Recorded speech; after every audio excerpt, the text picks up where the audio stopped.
فرزند زہرا یہ حالات برے ہیں۔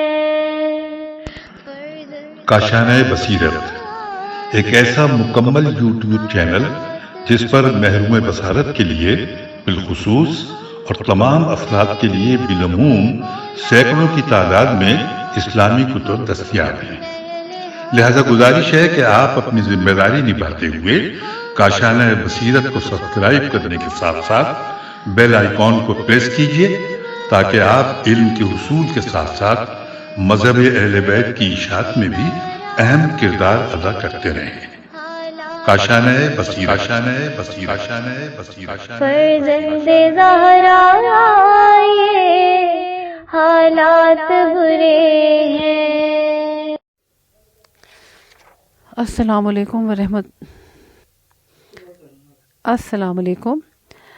کاشانہ بصیرت کے سلسلے میں آج جو کتاب کی ریکارڈنگ کی جا رہی ہے کلام امام حسین علیہ السلام کی چند کرنیں، آج اس کا حصہ نمبر 2 آپ کے خدمت میں پیش کیا جا رہا ہے۔ صفحہ نمبر 24 ہے اور عنوان ہے حاکم اور حکومت کی اہمیت۔ عربی: وعلی الاسلام السلام اس قد بلیت الامت برائم مثل یزید۔ جب امت یزید جیسے حکمران کی مصیبت میں مبتلا ہو جائے تو اسلام کا خدا ہی حافظ ہے۔ تشریح و تفسیر: شاید معاشرے اور اس کے مختلف شعبوں کو انسانی بدن کے نظام سے تشبیہ دی جا سکے۔ معاشرے کے اقتصادی، سیاسی، اخلاقی اور عسکری شعبے انسانی بدن کے اعصابی نظام ہضم اور نظام تنفس کی مانند ہیں۔ انسانی بدن کے مختلف نظاموں کے طرز کار اور میکانزم کے مطالعے کے ذریعے ہم دیکھ سکتے ہیں کہ اس میں دماغ کو ایک خاص اہمیت حاصل ہے اور اس کا کام بدن کے دوسرے نظاموں کو کنٹرول کرنا اور انہیں ہدایات جاری کرنا ہے۔ حد یہ ہے کہ اگر دماغ کے کام میں معمولی سا خلل واقع ہو جائے تو دیگر اعضائے بدن بھی توازن اور کنٹرول سے محروم ہو کر بخوبی کام کرنا چھوڑ دیں گے۔ معاشرہ جس کے تمام اعضاء ایک جسم کے نظام و اعضاء کی مانند سمجھے جاتے ہیں اور اس میں بھی حکومت اور ریاست کا ادارہ ایک خاص اہمیت کا حامل ہے اور ایک خاص کردار رکھتا ہے۔ حکومت انسانی بدن میں موجود دماغ کی مانند معاشرے کے مختلف نظامات اور شعبوں کے کنٹرول اور ان کی ہدایت کی ذمہ دار ہے۔ یہی وجہ ہے کہ حکومت کے نظام میں معمولی سا نقص اور ضعف معاشرے کے تمام دوسرے شعبوں پر اثر انداز ہو کر ان میں بھی خلل اور کمزوری پیدا کر دیتا ہے۔ اسی بنا پر اسلامی تعلیمات میں حکومت اور قیادت کا مسئلہ خاص اہمیت کا حامل ہے، یہاں تک کہ ولایت و حکومت کو دین کا رکن اور اساس قرار دیا گیا ہے کہ جس پہ دوسرے دینی نظامات کی بنیاد قائم ہے، اور اس کے بغیر اسلام کی کسی بھی اجتماعی حکم و فرمان کا اجرا و نفاذ ممکن نہیں ہوگا۔ اس گفتگو کی روشنی میں امام حسین علیہ السلام کے مذکورہ بالا کلام کے معنی و مفہوم واضح ہو جاتے ہیں، اور وہ یہ ہیں کہ در حقیقت اگر حکومت اسلامی اور امت کے نظام رہبری میں خلل واقع ہو جائے، وہ ضعف و انحراف کا شکار ہو جائے، تو پھر کوئی بھی آسمانی حکم اور تعلیم اسلامی معاشرے میں درست طور پر جامع عمل نہیں پہن سکے گی۔ پس یزید کی مانند طاغوتی حکومتوں کی موجودگی میں اسلام پر فاتحہ پڑھ لینی چاہیے اور اس سے کوئی توقع نہیں رکھنی چاہیے۔ کسی معاشرے پر حکومت اور قدرت کا حصول 2 طریقوں سے ممکن ہے، پہلا جبری تسلط کے ذریعے اور دوسرا لوگوں کی رضامندی سے۔ پہلی صورت میں ایک چھوٹا لیکن طاقتور گروہ جس کے افکار و رجحانات ممکن ہے معاشرے کی اکثریت کی خواہشات و میلانات کے برخلاف ہوں، زور و زبردستی، طاقت و اصلاح کے زور پر معاشرے پر حاکم حکومت کو گرا کر حکومت و اقتدار اپنے ہاتھ میں لے لیتا ہے۔ اس طریقے سے حکومت کے حصول کو ایک مکتبی اور اجتماعی انقلاب کے بجائے در حقیقت بالجبر اقتدار پر قبضے کا نام دیا جانا چاہیے۔ اس کے برعکس کبھی ایسا ہوتا ہے کہ معاشرے میں ایک انقلاب اور جنبش پیدا ہوتی ہے اور افراد معاشرہ ظالم حکمرانوں سے سخت مقابلے اور طویل جد و جہد کے بعد اپنی رضا اور اختیار سے ایک گروہ کو معاشرے کے معاملات چلانے اور اس کے نظم و نسق کے لیے چنتے ہیں۔ یہاں ہم کہہ سکتے ہیں کہ ایک اجتماعی تحریک اور انقلاب کے نتیجے میں ایک حقیقی اور عوامی حکومت برسر کار آئی ہے اور اس نے اقتدار اپنے ہاتھوں میں لیا ہے۔ اسلامی تاریخ میں اکثر ظالم حکمران لوگوں کی خواہشات اور ارادوں پر توجہ کیے بغیر اقتدار پر قابض ہوئے ہیں اور انہوں نے اپنے ذاتی مفادات کے حصول کے لیے ایک وسیلے کے طور پر منصب اقتدار سے فائدہ اٹھایا ہے۔ ان سیاہ تاریخی ادوار میں سے کسی ایک کے بارے میں بھی یہ نہیں کہا جا سکتا کہ حکومت اور ریاست کے تعین کے سلسلے میں واقعاً لوگوں کے ارادے اور انتخاب کا کوئی کردار رہا ہے۔ تاریخ اسلام کے ایسے ہی غاصب اور ظالم حکمرانوں کی نمایاں مثالوں میں سے ایک مثال یزید ابن معاویہ ہے، جو ظلم و ستم، عیش و عشرت اور عیاشی سے دلدادگی کی علامت ہے۔ امام حسین علیہ السلام نے اپنے اس کلام میں بلیت کے لفظ کے ذریعے دو لطیف نکات کی جانب اشارہ فرمایا ہے۔ ایک تو یہ کہ اس لفظ کے معنی مصیبت اور بلا میں مبتلا ہونے کے ہیں، لہٰذا یہ اس بات کا عکاس ہے کہ امام حسین علیہ السلام کی نظر میں یزید جیسے شخص کی حکومت ایک بلا اور مصیبت ہے۔ دوسرا نقطہ یہ ہے کہ یہاں حضرت فعل مجہول بلیت استعمال کر کے در حقیقت اس مفہوم کا اعلان و اظہار فرما رہے ہیں کہ ایسی حکومتیں کبھی عوام کی پسند اور حمایت سے برسر اقتدار نہیں آتی، بلکہ امت اور اسلامی معاشرہ جبراً اور مجبوراً ایسی حکومتوں اور حکمرانوں کو قبول کرتا ہے اور اپنی جان و مال کے خوف سے وقتی طور پر خاموش ہو جاتا ہے۔ اس مفہوم کی وضاحت کے لیے مثال عرض ہے کہ ایک فرد کے ایک جگہ سے دوسرے مقام کی جانب منتقل ہونے کو دو طریقوں سے بیان کیا جا سکتا ہے۔ کبھی کہتے ہیں کہ فلاں شخص یہاں سے وہاں چلا گیا، اور کبھی کہتے ہیں کہ فلاں شخص کو یہاں سے وہاں لے جایا گیا۔ یہاں دو فعل کا استعمال، ایک بصورت معلوم چلا گیا اور دوسرا بصورت مجہول لے جایا گیا، در حقیقت اس بات کو واضح کرتا ہے کہ پہلی منتقلی ایک انسان کا خود آزادانہ اور اپنے اختیار سے چلا جانا ہے، جبکہ دوسری منتقلی اس انسان کی خود اپنی خواہش اور پسند سے نہیں بلکہ کسی دوسرے کے جبر اور اس کی خواہش کی بنا پر ہے۔ امام علیہ السلام نے بھی فعل مجہول بلیت کا استعمال کر کے حکومت یزید کے غیر قانونی اور جبری ہونے کا اعلان فرمایا اور اس حکومت میں لوگوں کے حقوق، خواہشات اور آزادی کے پامال ہونے کا ذکر کیا ہے۔ ہم جانتے ہیں کہ حق کا صرف ایک ہی چہرہ ہوتا ہے، لیکن باطل ایک سے زیادہ چہرے اور رنگ بدل سکتا ہے۔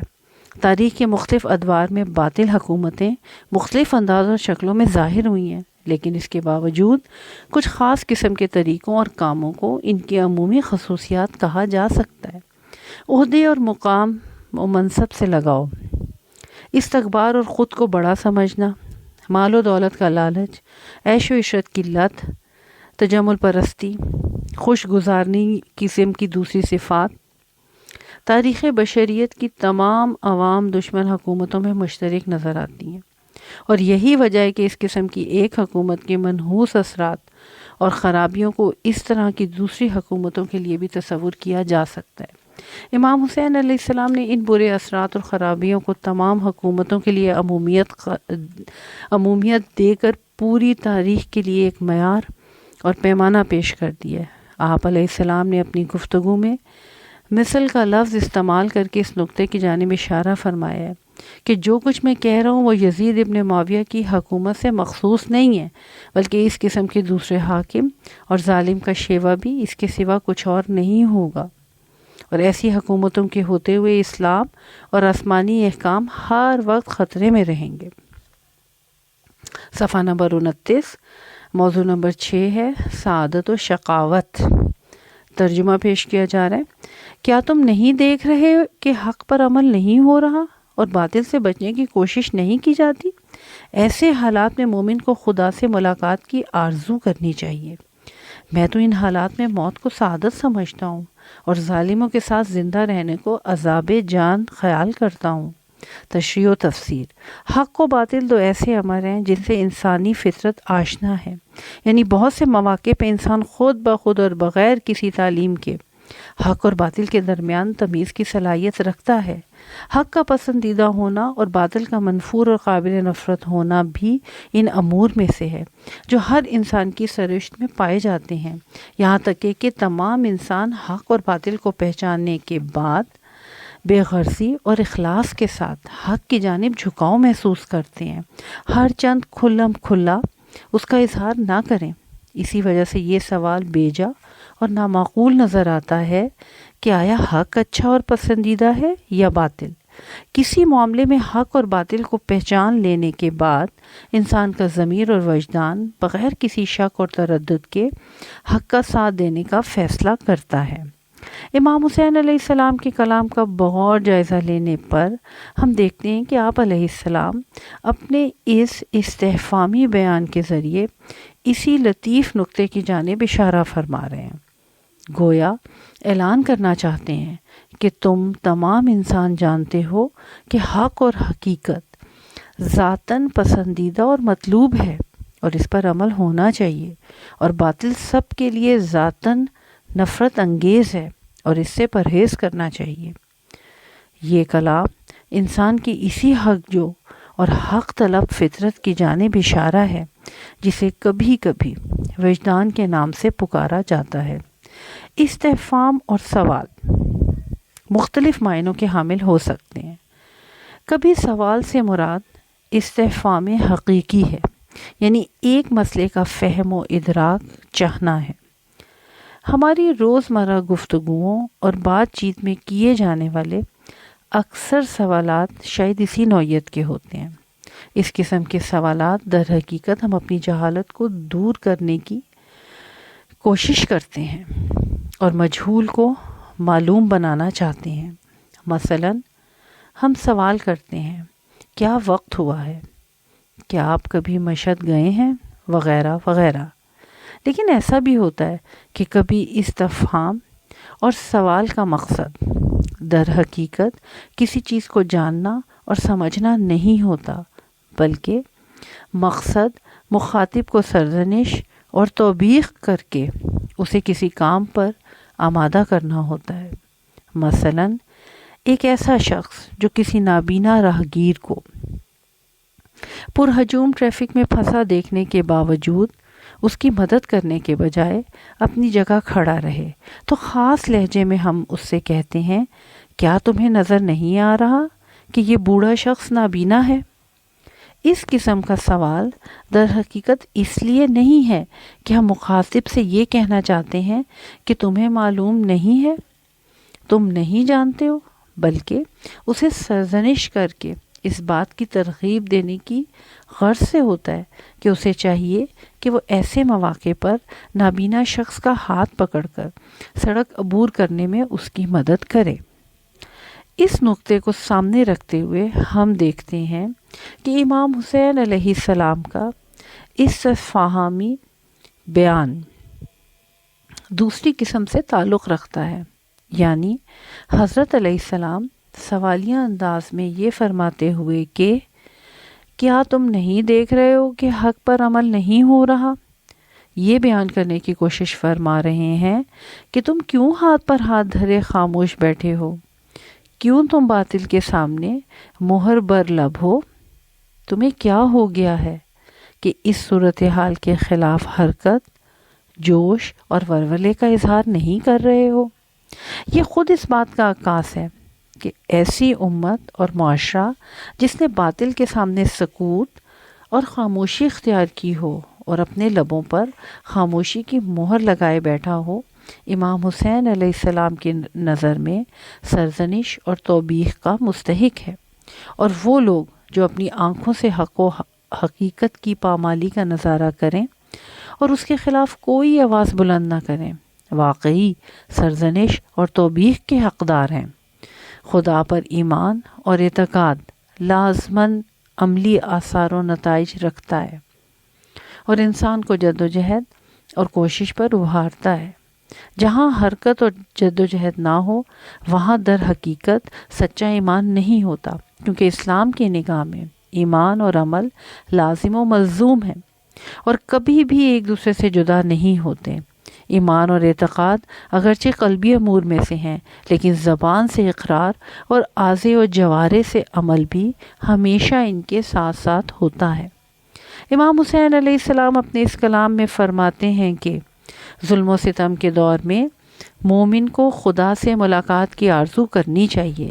یہاں مومن کی صفت کا استعمال اس نقطے کا اعلان ہے کہ حقیقی ایمان جہاد اور عملی کوششوں کا تقاضا کرتا ہے، اور دونوں کسی صورت ایک دوسرے سے جدا اور علیحدہ علیحدہ نہیں ہیں۔ اس مقام پر امام حسین علیہ السلام در حقیقت اس نقطے کا اعلان فرما رہے ہیں کہ ایمان کا لازمی تقاضا جہاد، شہادت اور فداکاری ہے۔ اس موقع پہ ایک اور نتیجہ بھی حاصل کیا جا سکتا ہے، وہ یہ ہے کہ اگر ہمیں اپنے ایمان اور اعتقاد میں اس قسم کے آثار و نتائج نظر آئیں تو ہمیں اپنے ایمان اور اس کی بنیاد کی اصلیت کے بارے میں شک و شبہ کرتے ہوئے اس کی مضبوطی کے لیے کوشش کرنی چاہیے۔ موت و حیات دو باہم متصادم اصطلاحیں اور مفاہیم ہیں جو مختلف مواقع اور معاملات میں استعمال ہوتے ہیں اور ہر ایک میں مخصوص معنی کا اظہار کرتے ہیں۔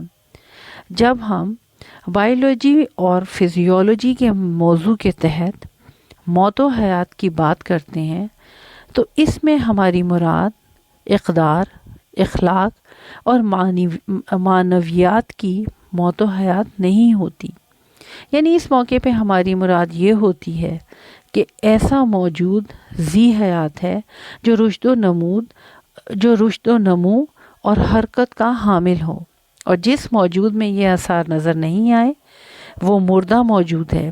یہاں جسمانی اور فزیکلی موت و حیات کی بات ہے۔ مادی تعلیم و نظریات میں بھی موت و حیات کی اس کے علاوہ کوئی اور تفسیر نہیں، لیکن الہی تصور کائنات اور اسلامی تعلیمات میں موت و حیات کی اصطلاحات دوسرے معنوں کے لیے استعمال ہوتی ہیں، کیونکہ انسان ایک ایسا موجود ہے جس کے دو پہلو ہیں اور وہ جسم و بدن کے علاوہ ایک اور عنصر کا بھی مالک ہے جسے روح کہتے ہیں۔ لہذا موت و حیات جسمانی پہلو کے علاوہ انسان کے معنوی اور روحانی پہلو میں بھی مد نظر ہوتے ہیں۔ قرآن کریم کے نقطۂ نظر سے یہ بھی ممکن ہے کہ ایک انسان زندہ ہو اور جسمانی طور پر مکمل سلامت اور صحت مند ہونے کے باوجود مردہ ہو، کیونکہ ایسے انسان کی بشری روح اور انسانی نفس کی موت واقع ہو چکی ہے اور اس میں معنویت اور انسانیت کا کوئی نام و نشان نہیں رہا ہے۔ سعادت اور شقاوت کے الفاظ بھی کبھی روح کے بارے میں کہے جاتے ہیں اور کبھی لذتوں یا جسمانی تکلیفوں کے بارے میں استعمال ہوتے ہیں۔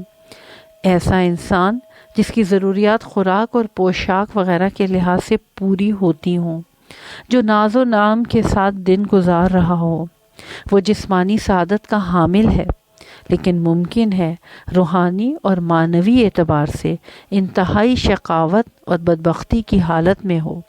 اس کے برعکس یہ بھی ممکن ہے کہ ایک انسان جو مادی اور ظاہری اعتبار سے فقر و تنگدستی کا شکار ہو، روحانی اور معنوی کمالات کے لحاظ سے کمال و سعادت کی بلندیوں پر فائز ہو۔ ایک ایسا معاشرہ جسے فساد اور تباہی نے پوری طرح گھیر رکھا ہو اور یزید جیسے حاکم اس پر مسلط ہوں، اس میں در حقیقت انسانیت، شرافت اور معنویت مٹ جائیں گی۔ اس موقع پہ روحانی اور معنوی حیات کا ذکر بے معنی ہوگا اور انسانی سعادت اور کمال جیسے مفاہیم اور اصطلاحات کھوکھلے اور پوچھ ہو جائیں گے۔ اگرچہ ممکن ہے ایسے معاشرے میں مادی رفع و آسائش کے امکانات ہر لحاظ سے موجود ہوں، لیکن حقیقی سعادت اور واقعی انسانی کمال ہرگز حاصل نہ ہو سکے گا۔ مذکورہ وضاحتوں کے ذریعے امام حسین علیہ السلام کے زیر بحث کلام کا مفہوم بخوبی روشن ہو جاتا ہے اور واضح ہو جاتا ہے کہ یزیدی حکمرانوں کے دور اقتدار میں موت اور شہادت کیوں سعادت اور خوشبختی ہے، اور ایسے حالات میں زندہ رہنا کیوں ذلت و عار قرار دیا گیا ہے۔